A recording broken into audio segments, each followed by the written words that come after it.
This time on Junker Junction, after the long winter, we are back to working on stuff, and I'm going to explain to you what the term Lincoln Locker means and how to do it.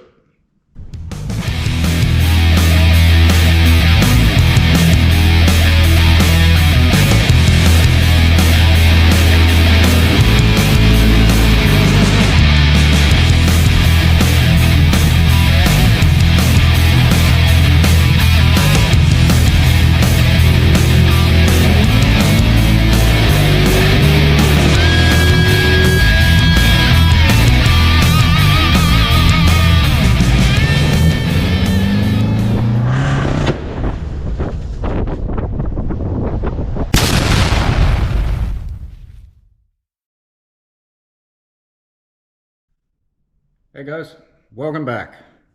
And boy, has it been a long, boring, cold winter. Just to be totally honest, I haven't made any videos because I haven't done anything. Just pretty much it's been cold out, doing other stuff, you know, trying to get everything in order just so I have some projects. That way I can keep banging some of these videos out and try to get one out every month or so. It's kind of hard, you know, with a full-time job and everything, you know. I don't make anything off this whole deal. So yeah, that's pretty much all I was doing all winter, was trying to get everything in order so I can keep putting these videos out.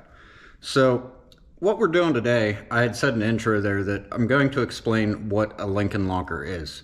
So let's get in here so I can explain this to you.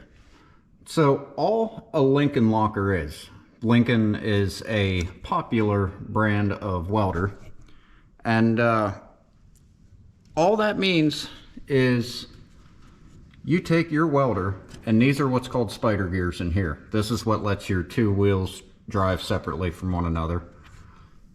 You come in here and you weld all of your spider gears together. So that makes both of your back tires turn the same speed all the time. Now, before you get all wound up and you're saying, oh, well, why would you do that? That's not the right thing to do. Well, understand that I know that's not the right thing to do. But also understand, no matter what you read on the internet, not everything that you see is a 1,000 horsepower car anymore. I've seen cars that run well into the 9s on a welded differential. Now, I know that's not the right thing, but I've seen it. So this is not a 1,000 horsepower car. This is not a 500 horsepower car. This might not even be a 200 horsepower car. This is a stock S10 that we just want both back tires to spin on at the same time. So whenever we do burnouts, both back tires spin. That's all. So this will be perfect. So I'm going to get in here and I'm going to show you exactly what you need to weld together, and then I'll show you the finished product. So whenever it's all finished up, hopefully I can grab one wheel and the other wheel spins at the same time. So let's get to it here. Now, the first thing I will say before we get into this is you do want this to be clean. Like I said, this isn't the greatest way of doing anything. There is a lot of stress on these gears because all the power that this vehicle makes is basically going through these 4 small gears. So you want to get everything cleaned out as good as you can before you start to weld, because like I said, you are just basically welding both axles together. That's not exactly how it works, but for this video's purpose, that's what's happening. We are locking both sides of the truck together. And to do that, we want good weld, so we cannot have any gear oil in here. So all I'm gonna do is take some brake clean, and I'm gonna spray in there, try to get all of that gear oil out of there.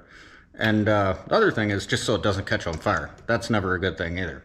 So I'm gonna take this brake clean, I'm gonna spray it out, and I'm gonna blow some air in there, and then we'll start welding.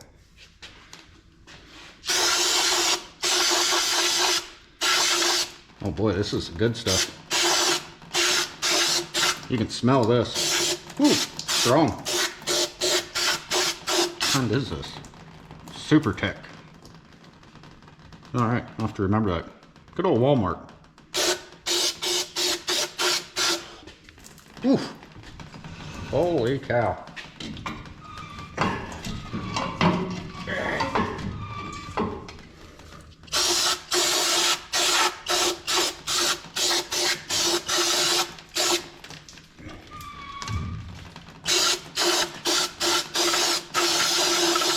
Everything good and cleaned out there. Now I'm just gonna take some air, blow in here, get all that dried out, try to get all them fumes out of there, that way nothing catches on fire, and we'll get to welding here.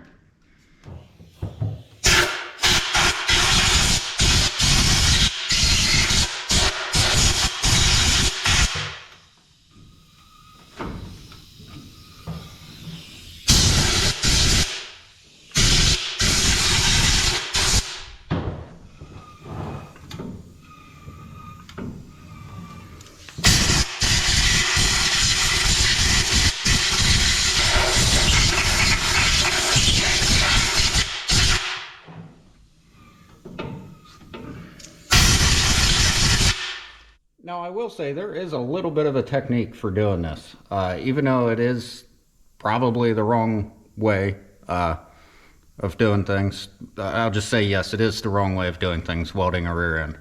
But there is a good way to do it, and I'll show you that. And there's an even better way that I'll explain that I'm not going to do. But let me show you this here real quick. So in here you can see I'm grabbing hold of one of these tires here and it's rolling these gears. So what you want to do is find where these gears match up the closest in all four spots, and where they're the closest to match it up, that's probably where you're going to want to weld them.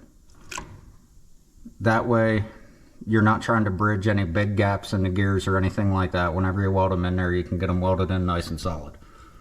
Now, this better way that I was talking about, what you can do is you can actually cut a plate, and you can weld a plate in that goes in between these two gears here and from here to here, and then you can weld everything together. You could weld this whole entire, square area here with a plate.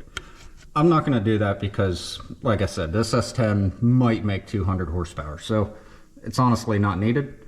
So I'm not going to do it. So let's get this welded up here so I can show you the finished product. Now this isn't any sheet metal welding or say exhaust work or anything like that. So don't be afraid to crank on your old welder here a little bit. Turn her up. Get her melted in there good.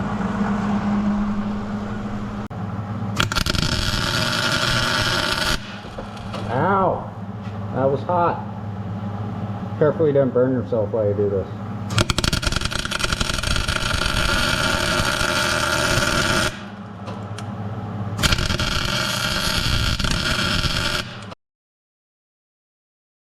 Alright, so now that that's done, not actually done, I'm just going to call it done for the sake of this video. I only got part of the bottom side of it done. I have all of it tacked, but I'm not going to show you all that because it's not done and they're pretty ugly right now. But I'm going to show you the bottom part of this so you can exactly see what I was saying. Now, I went the whole way from one gear across to the other. Now, obviously, I'm going to get in here and fix that up. It's not going to stay that way. That weld can be way better. But just for the sake of the video here right now, I will show you exactly what I meant. So I have my hand on the drum here now. Now, where before I could take this and I'd spin it and that other tire would spin the other direction. Now we are 100% locked with our Lincoln locker.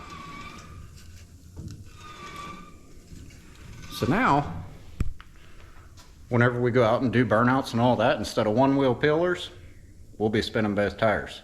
And that's really all this truck needs to do. So it is going to be a race vehicle for right now. Until we put a mini spool in it, it's just getting locked up this way with our Lincoln locker. So keep looking back, guys. If you're still here watching this video, like, subscribe, do all that stuff. try to get this thing off the ground a little bit because I have some projects coming up that I think are pretty fun. So come back and watch them.